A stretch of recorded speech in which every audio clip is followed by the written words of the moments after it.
So it's the last day of 2024, a year that will live in infamy. It's time to turn the page. But wait, 2025. Let's dive in.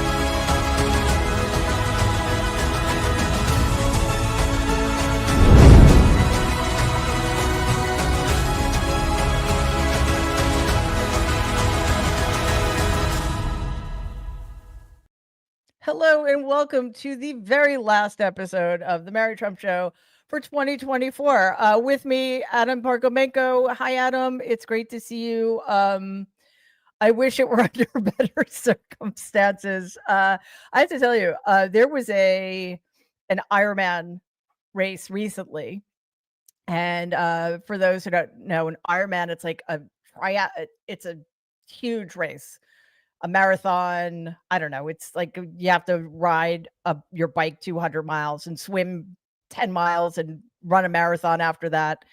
It's very grueling. And it feels like we are at the end of an Ironman. Uh, but this is the cruel reality, not to cross the finish line, to start a whole new grueling race that is going to be 2025 and the Trump administration part 2. Let me get you on. There you go. I was going to say, I don't know if it's an omen or something, but as soon as you welcomed everybody, I just spilled my coffee all over me. So hopefully this is one of the last. I brought a tissue because I have a sinus infection, so I was able to clean it up here. Of course you do. But good to see you and everybody here. Yeah, it's been quite a ride thus far. Hi, Brian. Hey, Mary. Hey, Adam. Now it's really turning into a ride. Yes. We just, I just reminded everybody that even though 2024 is over, the fight is just beginning, as exhausted and wounded and beaten up as we may be. So, Adam, I wanted to start with a great sort of cruel irony that is this headline, but also followed up by a couple of other equally ironic and not disappointing. Well, you know what? Let me show you the headline and then we'll get to the economy. So this is a New York Times headline. Number of U.S. murders kept falling this year, but fear of crime persists. And Scary Lawyer Guy quote tweeted, "So weird how the paper of record buries stories like the strong U.S. economy and the plummeting crime rate until after the election." Yes, so very weird. And then, of course, we have this. Inflation is basically back to normal. Why do voters still feel blah? I don't know. Maybe that's the job of journalists to find out and to correct the record so Americans understand that the economy actually is better. And then, of course, there's this news. Wall Street sees more gains ahead after another bumper year for stocks. The S&P 500 is set to post back-to-back annual gains of more than 20% for the first time since the late 90s. Analysts expect stock to continue rising in 2025. Adam, that's all because of Donald Trump, right? I mean, yeah, exactly. It's not, but the perception, obviously, of why people fear crime is up is because of him. There was the press conference when they made that arrest of Luigi in Western Pennsylvania, and I thought the camera angle was so interesting because I can't remember the last time I saw gas prices so low, and that it was just the giant price of gas to the side of the chief of police who was giving the press conference. But as we know, disinformation changes the perception of voters, which changes votes at the polls. And none of this comes as a shock, especially what do they call it? The gray lady doing, what they're supposed to do after all of this happens. Yeah. And, the reason that is going to continue to be dangerous is because Donald will position himself and Republicans as being responsible. for all of these good markers of a really successful economy. And, just like with the election, this is going to seem counterintuitive, but because we lost, but Kamala Harris outperformed all other incumbent leaders globally. And by the same token, Joe Biden's economy far outperformed all other economies in developing nations. So I don't know. I think Especially with what he was dealing with when he came in office, right? In terms of the pandemic. That's the thing. You say perception is everything, disinformation changes perception, but so too is context.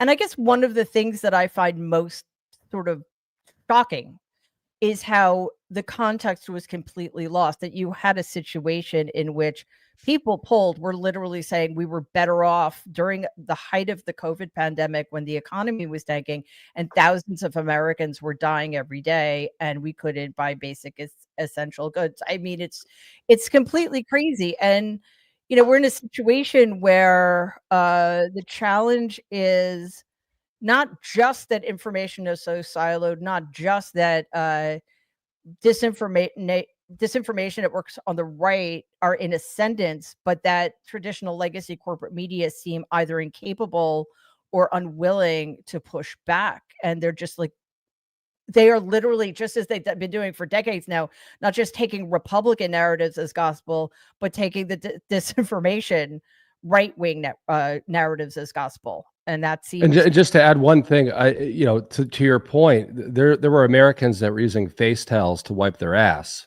during that period that they said was better than now, where they're trying to tell us the cost of eggs and toilet paper is too much. Yeah, and Brian, that can only happen if it's allowed to. Like the idea that there's a headline that says crime is down, but people think it's up. It's sort of an insult. You look like the cat who ate the canary, Brian. It's an insult to the public. It's an insult to reporting. It's an insult all the way around. Hey, but you know what? Eggs. It's all about eggs, folks. Eggs. But it was sort of like when what's it called? Inflation Reduction Act came out. So many legacy media outlets were like, but nobody knows what's in it. Well, then tell them. Yeah. I don't know. What a concept. We should inform people. Happy New Year. Look, don't look for us to inform you. We're going to just pitch you information to your informational silo, and we're going to play to that, and we're going to keep doing that.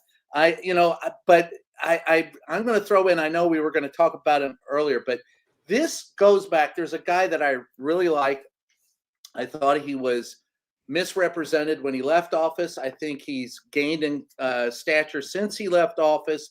Tip O'Neill in his book spoke about him, and that's Jimmy Carter. There was this infamous speech they called the Malaise speech, and this was in 1979. He called it a crisis of confidence speech. He said the erosion of our confidence in the future is threatening to destroy the social and political fabric of America. And I can't tell you how prescient he was in what he said.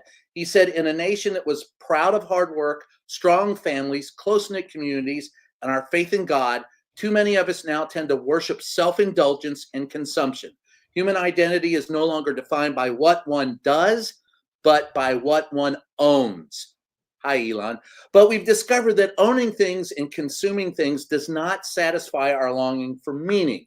We've learned that piling up material goods, hello again, Elon, and the 11 billionaires that Donald Trump has brought into office. Oh, hi, Donnie. We've learned that piling up material goods cannot fill the emptiness of our lives, which have no confidence or purpose. Now that, folks, is why we have one of the reasons why we fail as reporters.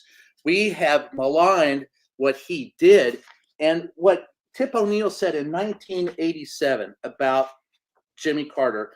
He said he was the smartest guy that he ever met, with one exception. When it came to the politics of Washington, he didn't want to learn about it, didn't know about it. And he said, while Carter was not very popular by the end of his term in office, his image is already improving. undoubtedly future generations will look upon him more kindly than his contemporaries do. That was in Yeah, 19. I want to talk a little bit about that later I'm on when sorry. we kind of no, You're it's okay. speaking, I didn't mean to overstep, but You're not overstepping. I just felt that guy had it nailed. This is why, Mary, we have problems today. Yeah, listen, one of the things I do want to touch on later is how prescient Carter was, and also the shenanigans that we're still the consequences of which we're still dealing with in that Yeah. day election between Carter and Reagan, and also thanks Teddy Kennedy for that primary fight, which we didn't need. So the next thing, as Mary, can some I of just you, add one more thing? Just because, please. obviously Brian's a reporter. I always find it so interesting that the people that are writing these stories are the ones that have a corporate card, and they can literally go and they sit down and they have these meals and they talk with whoever they're going to talk with, right?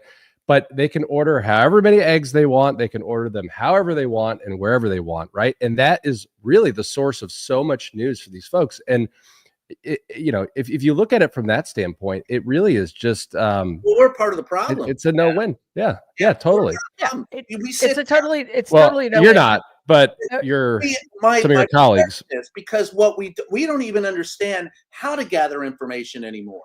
We Right. think that, particularly in DC, that just going and sitting down, as you said, at a lunch and going, "Hey, this is really cool. What do you think? What do you think?" And then we report it as if it's facts, and we never go out and verify facts. And the people in the White House reporting in that Brady briefing room are among the worst. So I don't want to make this the whole conversation about how horrible the media, because we talk about that a lot, and obviously we need to stay on top of it, and it is going to be very interesting / horrifying to see what happens in the White House briefing room after January 20th.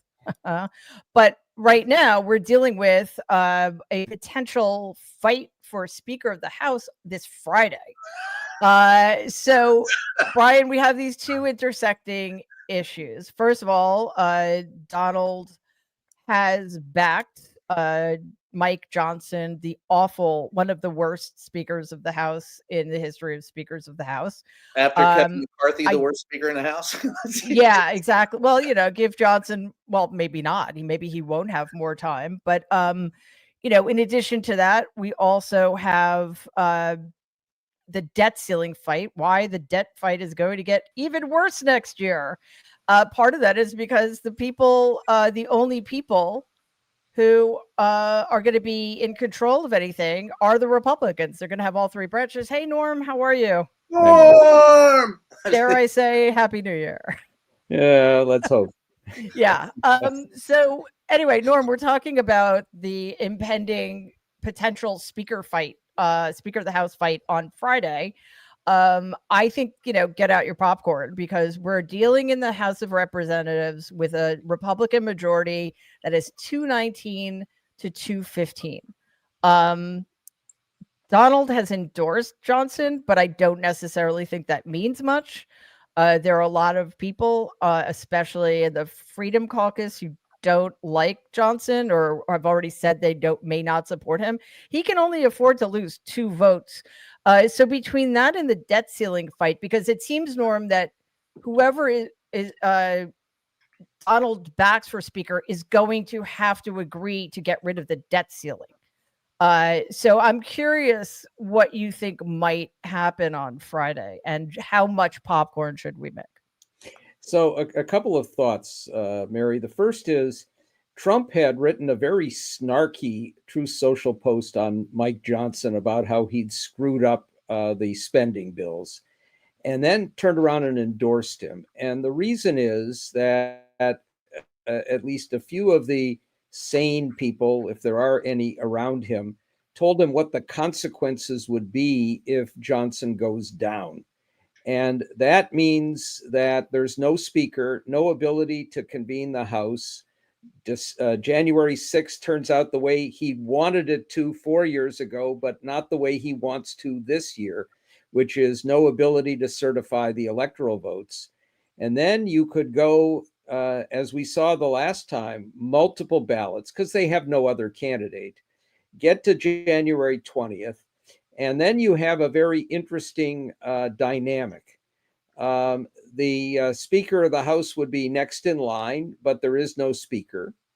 The Senate could conceivably pick Donald Trump to be their president pro tem, because just like the Constitution leaves it ambiguous for the Speaker of the House, doesn't have to be a member. That's true of the president pro tem. Norm, that's currently Chuck Grassley, right? Otherwise, we're talking about 91-year-old Chuck Grassley, who frankly is not capable of serving in the Senate, much less as an acting president. And then you get to the next interesting dynamic, which is the Presidential Succession Act of 1947 kicks in. On the Presidential Succession Act, you go from the Speaker to the President pro tem of the Senate to the cabinet in order of the creation of the office. There are no Trump cabinet members because you don't have a president who can formally nominate anybody. So I'm looking at President Tony Blinken, and I'd be perfectly happy with that.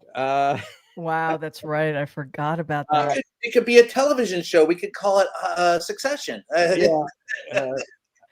So, obviously they're going to find some way to choose a speaker before all of that happens.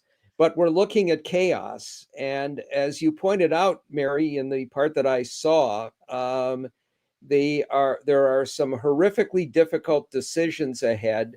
And if Mike Johnson is the speaker, it's only because the Freedom Caucus people gave him yet another get out of jail free card. But you know what will happen if he tries yet again to do a budget deal and a debt ceiling deal that he can only get through Democratic Party support, which is they will oust him a little bit further down the line and will go through the same embarrassing fandango that we had back when Johnson became the speaker by default. So we're looking at a shit show, but we're going to have plenty of shit shows along with that. That could be. And this time, Democrats aren't going to save them. Right, and I think no reason they would. No, right, exactly. And Brian, I know you have some insider information. I just want to go to Adam really quickly to add to Norm's point. Because of the disastrous consequences of not having a speaker, especially when you've got a Republican in the White House and the Republicans in control of both houses in Congress, they need to pick somebody. Are we going to be in another situation, another Kevin McCarthy situation, where whoever it is, probably Johnson, says, I'll give you whatever, so I can hang on here, and then one person like a Matt Gaetz down the road can just say, you know what, I don't want you in here anymore because you work with Democrats or what have you.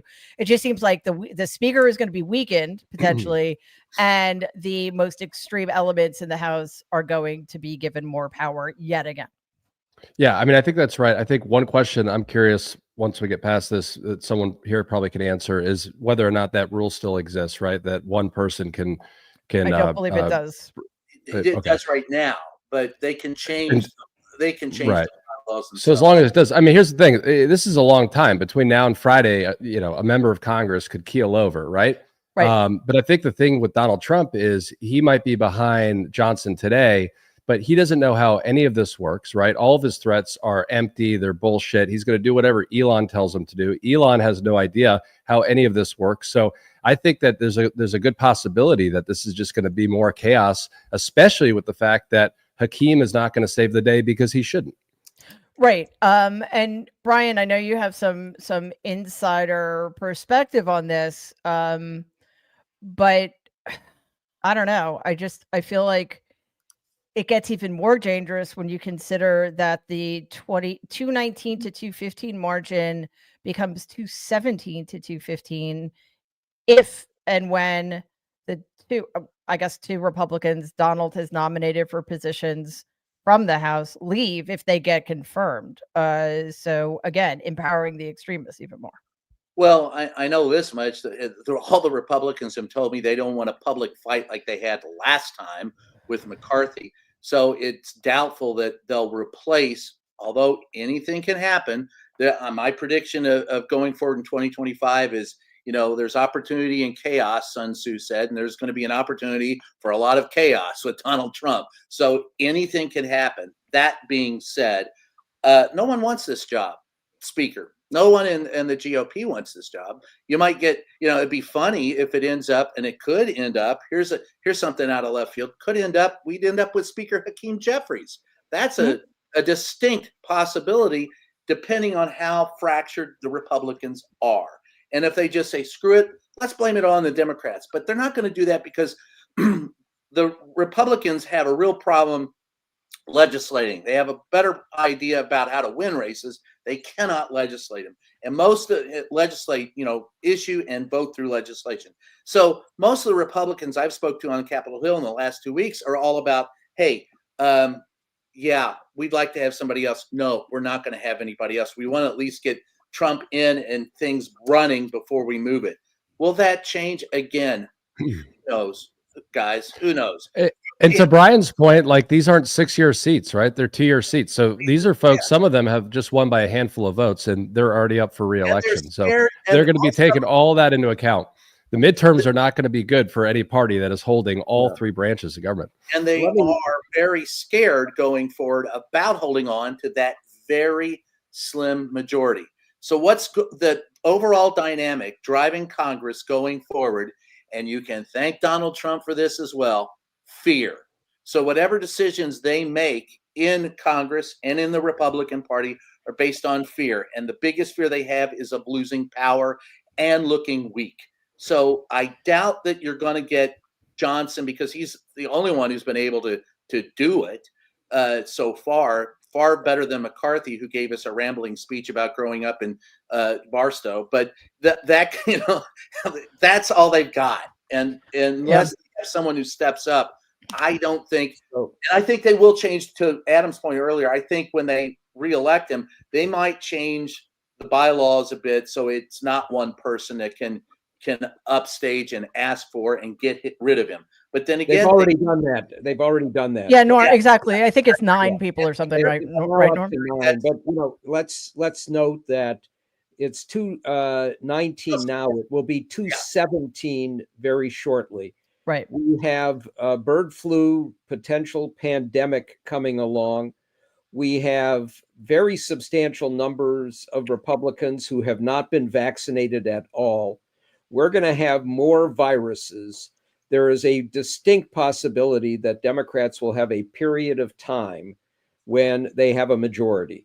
And the actually interesting question there is, because if they have a majority for, let's say, 2 months, they could oust whoever the speaker is, put in Hakeem Jeffries, change the rules to alter all the ratios on the committees so they have majorities, have chairs, and pass a reconciliation bill, which would make it much tougher for the Republicans to do their ginormous tax cuts, and pass a budget plan and appropriations that would make it more difficult for Republicans to get what they want. But following on Brian's point, you've got two kinds of fear here. One is the fear of the ones in Biden districts who barely eke through in a victory, who worry about a general election. The other is a much larger number of Republicans who fear the primary from the right.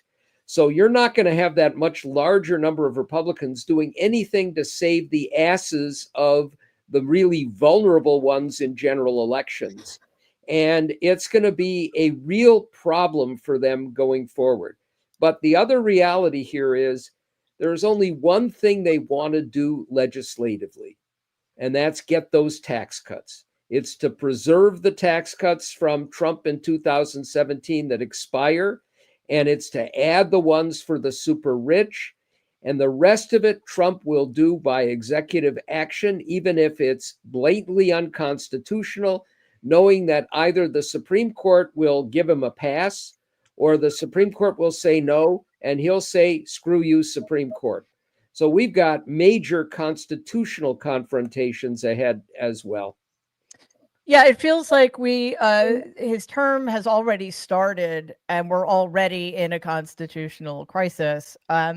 We've talked about this, I don't know, not too much, but a lot. And in the context of this conversation, can we, I, let me start over. We've been talking about the essential disappearance of Democratic leadership since the election and how, they just seem to have completely abdicated all responsibility for governing and for putting some safeguards in place to whatever degree that's possible. But it does seem, Adam, that this chaos in the House that is entirely of the Republicans' own making, entirely of Donald and Elon Musk, for God's sakes, own making, will present Democrats with opportunities, at least in the House, if not anywhere else in terms of the federal government. I'm still looking to Democratic governors to save us as well.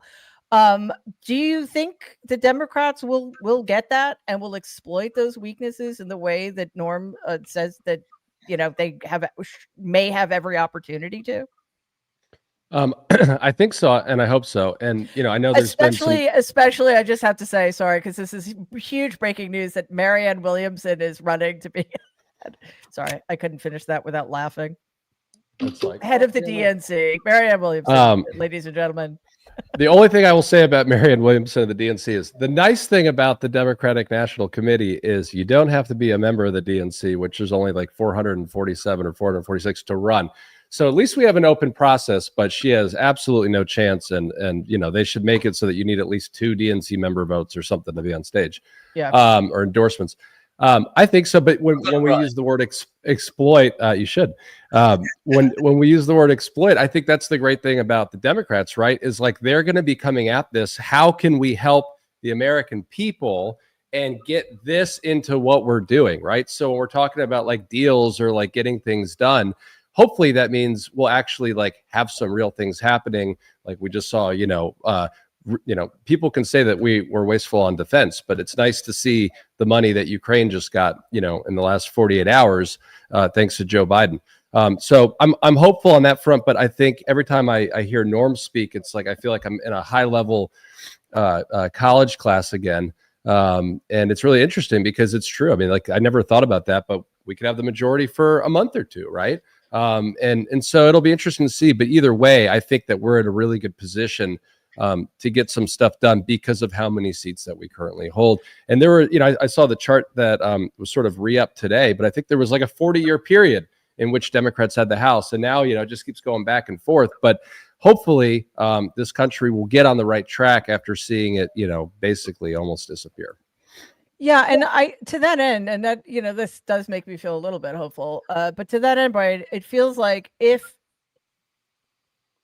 Democrats are going to be as effective as possible as the minority party, they need to equate exploiting the weaknesses in the process with helping the American people. And there always seems to be this divide between those two things. Basically, they need to understand that if they want to do what's best for the American people, they need to start fighting dirty. Well, I think they need to start fighting. I mean, look, fighting would be good too, but I mean, step up to the plate. Fight dirty. First, you got to get them to fight instead of rolling over. And that's it reminds me of the dog whisperer. And then how the Democrats roll over and go and that's because the dog whisperers at them. I just can't understand why. Look, we were told that the vice president is in L.A. I'm in L.A. right now. I went to see. Is she out there? Even the Secret Service hadn't seen her in a few days. Where's the president? Have you seen him? He came out briefly, but we don't even get updated guidance. Right now, Donald Trump is the de facto president, and the Democrats have rolled over to him. Where is the fight now? Where is the fight right now? Where do you expect? Yeah, and that is the question we've been asking for the last month and a half. Where the hell are you? That's I quoted Speaker Tip O'Neill earlier, and I loved the guy. But back when the Democrats lost, Sam Rayburn went to Tip O'Neill and said, "We got to fight. The Republicans have taken over. We've lost control of the House and the Senate. What do we do?" And Tip O'Neill, he put Tip O'Neill in charge of going out recruiting candidates. What did Tip O'Neill do to fight? He went out to the communities, in congressional communities. He said, I don't care if the guy's Republican or Democrat. Show me the most popular sales guy, at the automobile lot, your favorite coach, the most popular guy. I'm talking to him. I'm going to get votes, and we're going to win. The Democrats have got to quit telling me how they're going, how they are better than us, and go out and find people that can win races. That's the first thing they have to do, is win. And Tip O'Neill had it right. He ended up Speaker of the House. He helped bring in, he was a friend of Carter, a friend of Clinton. That guy, a friend of Kennedy's. All the Democrats need to take a lesson from their past for the future, and that is fight. I don't even think it takes a dirty fight. I just think it takes some fight, and there's no fight in them.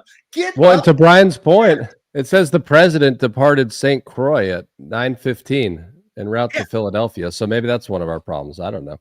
Yeah, Biden is in St. Croix. Well, he left at 9 a.m.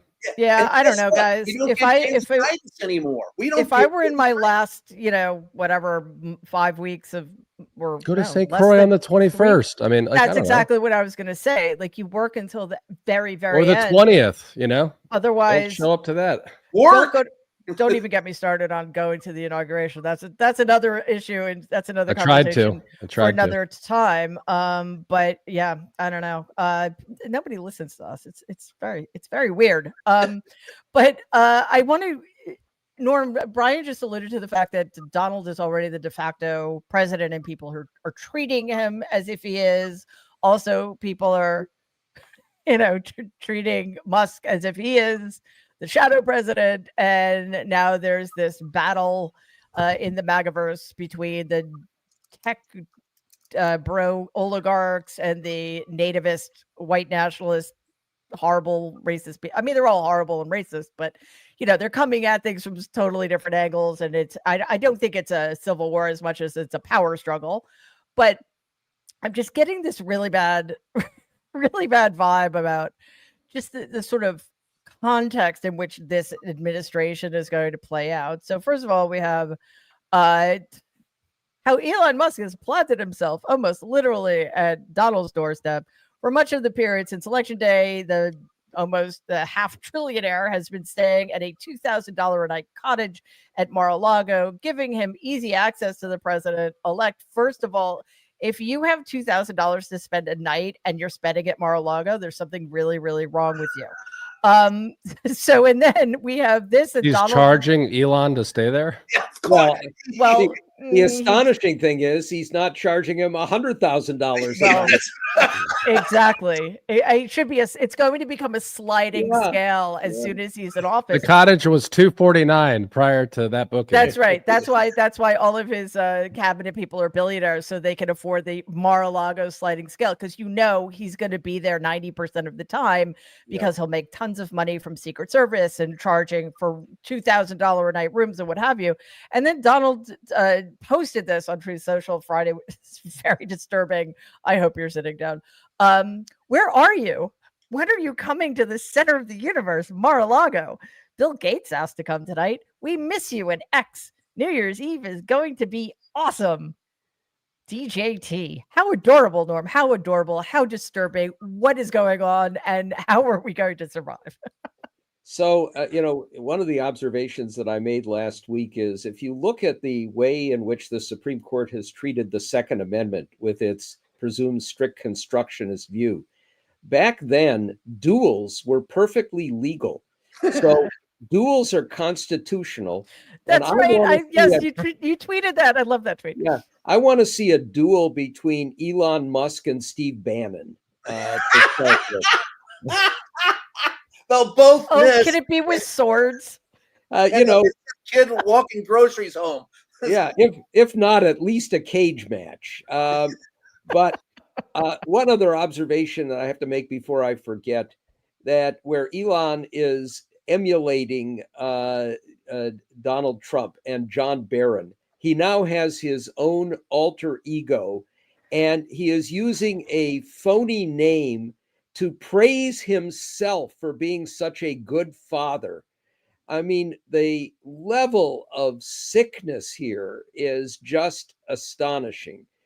But with this, ongoing battle between the Bannonites and the Muskites and all these tech bros who want to have their H-1B visas and want to control immigration in a way that goes completely against what Stephen Miller wants.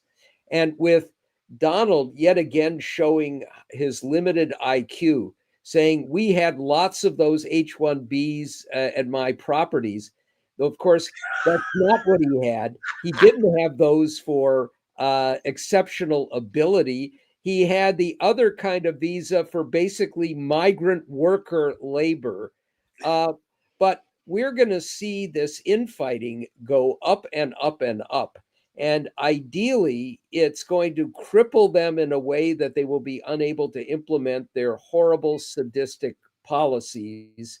And the bloodletting should make it easier, if Democrats have any spine or backbone or ability to act, to step in and make it even more uncomfortable for them.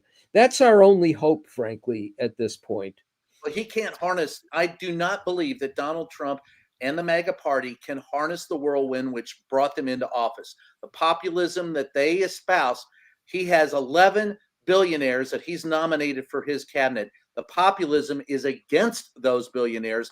You know, folks, you voted him in. You got it. Yeah. Let's see how long it takes in the first 100 days for that to completely fall apart. Yeah, and Adam, it's not just that the two sides are representative of different ways of going about achieving kind of similar ends. It's that when all is said and done, who's really pulling the strings here? I think it's probably telling that Donald is not surrounding himself with Laura Loomer. You know, he's not giving the power to the nativists. He's giving it all, it seems, to the oligarchs. And I'm pretty sure, look, who knows how this is going to play out, but let's be real. The nativist, that's the base, you know, the hateful anti-immigrant, anti-LGBTQ plus, et cetera. And I'm not saying that Elon Musk would care if 20 million brown people were deported. However, people whose industries count on that, you know, very poorly paid labor care. And those are the people who seem to be in the cabinet and in the executive branch.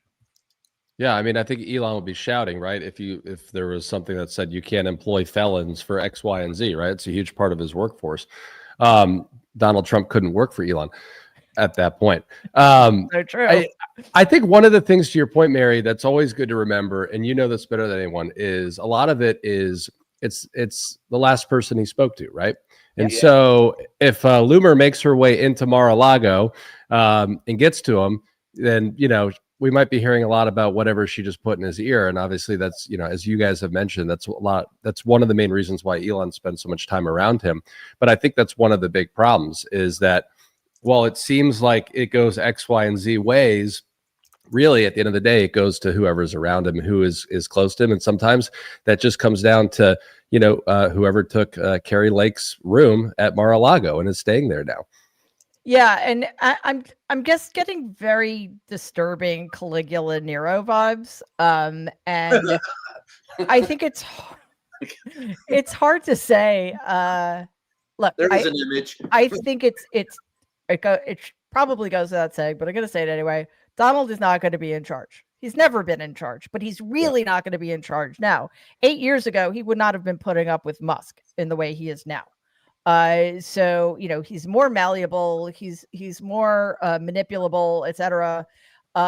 And, you know, we're also looking at this very dangerous situation in which the people he's surrounding himself with also happen to be on the side of our enemies. You know, they're pro-Russia, they're pro-Putin, they're pro-China. And I'm not entirely sure what the significance is of this is yet, but this just happened. And there is some breaking news tonight that a Chinese state-sponsored hacker accessed unclassified documents at the Treasury Department this month. What can you tell us about that hack and how significant is that? Yeah, I mean, the Treasury Department is saying that this is a pretty big deal. I want to read you exactly what they said just to make sure that we outline exactly what's going on here. Basically, what they said was that as of December 8th, a third-party vendor flagged to them that there was a Chinese-sponsored entity that was able to access what they described as unclassified documents. They said that this threat actor was able to override the service's security, remotely access certain Treasury workstations, and again, access not classified, but unclassified documents. So it seems like there wasn't anything too sensitive that was part of that. But what the Treasury is going to have to do now is report back within 30 days back to Congress to offer a little bit more detail about exactly how this happened and maybe what could be done to prevent it going forward. Well, obviously that's because all the highly sensitive classified documents are at Mar-a-Lago still. So, you know, what's left, what is left to steal. And what's considered classified? Are our tax returns classified? No. No, right, exactly. But they're Doesn't mean private. it's not important stuff, you know, Right. or that could be potentially damaging. I mean, look what happened with emails in 2016, for goodness sakes. So, Norm, again, we're not entirely sure what this means, but what it means to me and what concerns me and all of us, I'm sure, is that it's a sign of things to come if our allies feel they can no longer trust us. We are going to become so much more vulnerable to these kinds of hacks because we're not going to why should our allies share intelligence with this country if they don't trust what we're going to do with that intelligence? And the damage there is not going to be for 4 years. Right. If this happens, our allies are going to look ahead and say, it could happen again. So it did. As it will. And it's not, even an external threat. I would tell you that, and I've heard this from people high up in the intelligence world, that threats against the United States, a very substantial number of them have been thwarted because of sensitive intelligence shared by our allies. They stop doing that, we're going to have more terrorist threats that will occur here. Now, the other thing we ought to add to this is we have Trump threatening our NATO allies and other allies with invasion. He's threatening to invade Greenland, and people around him are treating that threat in the same way that they treated the Russian invasion of Ukraine. It's there, let's just take it. And the threats he's made against other countries, I've seen stories saying there's method to this madness. Bullshit. There's no method to this. This is bullying and an attempt to basically try to get away with illegal, immoral, and horrible acts. And our allies are looking at this and not treating it as bluster. They're treating it as something else. The only good that could come of this is that they are going to find ways to step up to the plate and do more. And I will say that while we have seen an absence of Biden and Harris in a whole host of ways, give Biden some credit for sending Russian money to Ukraine and apparently sending more and giving the green light to NATO allies to send even more to Ukraine. Yeah. So we're at least leaving Zelensky in a stronger position than what we know will happen on January 21st, which is Trump is going to green light a Putin offer to end the war, which will be distinctly unfavorable to Ukraine. And Ukraine's going to be in a stronger position to do something about it. Yeah, and it was incredibly heartening to see the Ukrainian flag being raised in Syria.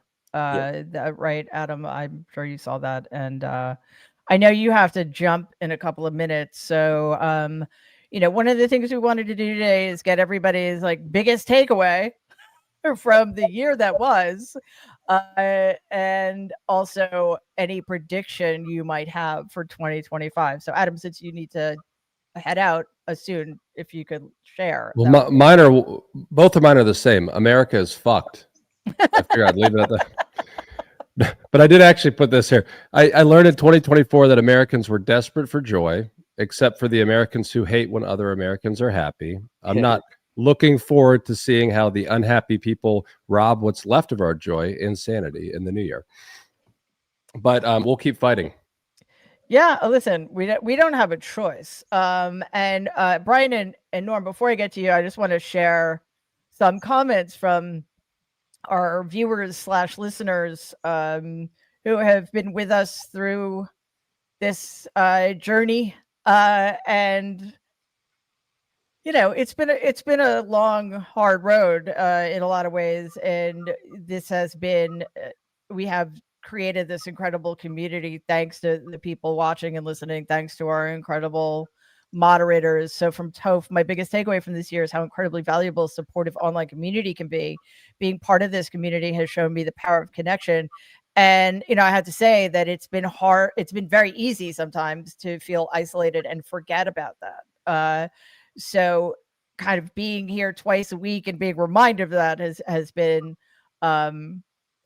really helpful for me. From Mida, her biggest takeaway: having $26,000 of student loan debt forgiven because I qualified in civil service work. Thank you, Joe Kamla et al. Yeah, and this is sort of related to another comment that I think is going to show how wrong we can be in the short term. If you look under the hood, Carter and Biden's work was unsung and progressive. They were treated the same by history.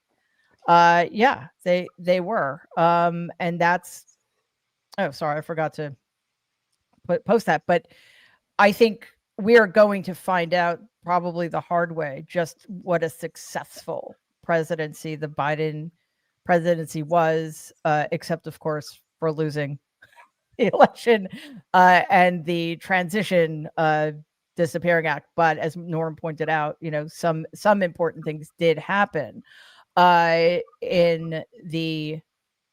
during the transition, especially Ukraine. I'm deeply, deeply worried about Ukraine. So I hope that this provides enough of a financial boost and gives NATO the green light to step up when we know America is going to fail our ally in order to boost our enemy. So one more from Allison. Hello from Minnesota. Hello. Biggest takeaway from 2024 was discovering Mary Trump Media. I appreciate your humor and insights so much. Thanks, guys. I mean, honestly, it's because of all the nerds that this thing works, and it has been a pleasure. Okay, Adam, I am going to wish you a happy New Year. Go take care of Paxton. Happy New Year! Thank you. And I just want to say, Jamie in the comments said, "Make duels great again." So, happy New Year. See you guys. Okay, make duels great again. I love it. That is goodbye, Adam. All right, Brian. Your takeaway from 2024, your whatever that word is, your predictions. What's the word? Prognostication, prediction. Prognostication. Oh, I'm going to prognosticate a little bit. Hey, George Bailey. I would. Sorry, I just did Sheldon Leonard. Pulled that one out of my hat. My takeaways from 2024. I'll go back to Jimmy Carter. The strength we need will not come from the White House, but from every house in America. We know the strength of America. We are strong. We can regain our unity. We can regain our confidence. We are the heirs of generations who survived threats much more powerful and awesome than those that challenge us now. Our fathers and mothers were strong men and women who shaped a new society during the Great Depression, who fought world wars, and who carved out a new charter of peace for the world. I think if we remember that, we'll be fine. Screw Donald Trump. Going forward, I have some hope. That's my takeaway from 2024 is always hope. My predictions for 2025, they say, as Sun Tzu said, there in chaos there is opportunity, and we have the opportunity for a lot of freaking chaos in the first 100 days of the Trump administration. I predict a shitload of chaos. I believe that Donald Trump and Elon Musk will be at each other's throat. I believe that Donald Trump will be impeached again. I believe J.D. Vance has disappeared into a sofa couch and will reemerge somewhere, only to find out that he's not as well loved as he thinks he is. And at the same time, I think there is no way, bottom line, no way in hell Donald Trump and MAGA can harness the whirlwind of populism that drove them into office. And I believe that it is because of that whirlwind of populism, as reflected in the assassination of the murder of Brian Thompson, the CEO of United Healthcare, that they do not understand. Those people who are in office and those 11 billionaires that he's nominated to be on his cabinet do not understand that they, in the end, are the ones who are going to be at this delivery end of, and I'm not predicting homicide nor endorsing it. I'm just saying politically, they will be at the receiving end of that whirlwind because there's no way in hell that they can harness it. Yeah, and I just really quickly, because I wanted to talk about this later on the show, but just very briefly, it seems that we're kind of dealing with the fallout of Jimmy Carter's having failed to secure a second term, by which I mean, and I think we're in a similar situation here in this sense. I think one of the biggest reasons he lost was because of corrupt maneuverings behind the scenes by the Reagan campaign. And obviously not the same thing happened here, just so in case anybody doesn't know what I'm talking about. Somebody in the Reagan team approached Middle Eastern leaders to get the message to Iran that if they waited until after the election to release the American hostages, Reagan would offer them a better deal. Whether that swung it, who knows, but it was still treasonous. Carter still made the deal, by the way, without selling guns to the Ayatollah. Right. So there's that. And I think the corollary for today is that Donald is illegitimate because he never should have been able to be a nominee. So that's where I stand on this. Why the Section 3 of the 14th Amendment was not invoked is beyond my comprehension. We are putting in the White House a man who incited an insurrection against his own government. So there's that parallel. Plus, I think with Carter's loss and Reagan's win, toxic masculinity won also. And here we are, drowning in it. That and plus, white evangelical extremism. So anyway, I think we would have done a lot better to give Carter a second term, just as we obviously would have done much, much better to put Kamala Harris in the White House. I made a video about the Iranian Reagan Carter thing yesterday, if you want to check that out. Okay, Norm, that brings us to you. Your biggest takeaway from 2024, predictions, prognostications, hopes, fears, dreams for 2025. Okay, a couple of points. First, I want to echo that finding you, Mary, and this wonderful team has really been good for all of us. It's cathartic to be able to join together and rail against the evils out there.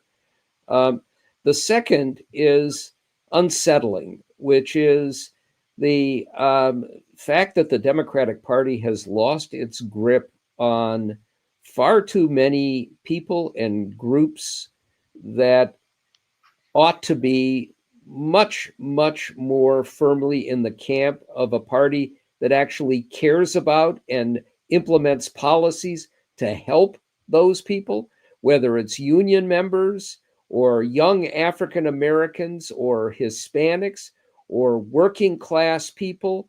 That they have moved to the Republican side is unsettling. And of course, that's all assuming that we continue to have elections going forward.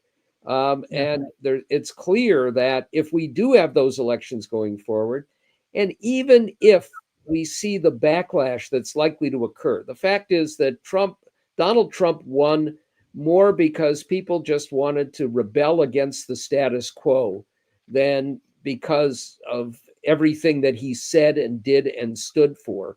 And that may mean a Democratic Party resurgence in the midterm elections. If they take that as a sign that they're back on top and don't do the hard work necessary to regain the respect and votes for those groups that naturally ought to be Democrats, then we're going to have more Trumps down the road, more bad Trumps, unlike the one good Trump. Yeah, I can't disagree, and it should be the wake up call of all wake up calls. It is a little shocking to find ourselves here. I think all of us, to one degree or another, are still reeling from that. I'm going to be making a video about, going more in depth on what I thought about 24 and what I think about 25. But, I, like Brian, I remain hopeful because I can't, what's the point otherwise? It's just like, we can't, unlike some of the Democrats in leadership, we can't just throw our hands up and say, what are we going to do? Well, there's a lot we can do. But to Norm's point, one that can only happen if the first thing we do is recognize what the fight is and what the parameters of the fight are. We can't just keep blithely going along, expecting that we can keep doing the same things. It's not working. And there are all sorts of reasons for that, okay, that aren't necessarily Democrats' fault. We start with both heads tied behind our back because of institutional disadvantages, first of all. Also, the right wing has taken over and become much more influential in the media. But do something about it, right? Do something about it. So unless and until we figure out how to communicate as effectively as the right, I don't know. But it would also help to know that there are people in the fight. And that is my hope, that younger leadership, I mean, there have been some missteps already, but Hakeem Jeffries hopefully will be speaker in the not too distant future. Hopefully he and others in the party will recognize the importance of elevating voices like Jasmine Crockett and Alexandria Ocasio-Cortez, et cetera. And, we're also like, we're not going to get there if we all check out. So I know it's been hard, especially since November. It's been a tough time. But we don't do ourselves or anybody else any favors if we opt out. So as hard as it has been to stay plugged in, we so appreciate all of you who've watched us, who've gone through the ups and mostly very low downs with us in the last half of 2024. We're in this for the long haul. We are going to be covering the potential debacle on January 3rd. Obviously, on Monday, we have the very increasingly more tragic anniversary of January 6th. And things are going to heat up starting really soon. So we'll be here for all of it. I will be doing an Ask Mary Anything Within Reason tomorrow at noon. Videos will continue to appear throughout the week. And so watch for us to hop on live if anything exciting happens. But we also will be live streaming the vote on January 3rd. And since Johnson can only afford to lose 2 votes, we may know pretty soon into that process, which is alphabetical, the roll call and the voting, whether or not this is going to be another Republican disaster. Here's hoping. Anyway, I want quickly to thank all of our super stickers and donators, Gina, Rosanna, Jennifer, Spear Dagger, Neuropilot, all of our donators. We so appreciate everything you help us do. Our amazing moderators, Mercedes, Lexi, and thank you for all you do behind the scenes. And of course, Adam, Brian, Norm, and all of the nerds. I love you all. Happy New Year. And just hang in there. We're going to be okay. And we will see you here live on Thursday at 12 noon Eastern time. In the meantime, stay safe out there and please be very, very kind to everybody, including yourselves. Thanks, guys. See you soon.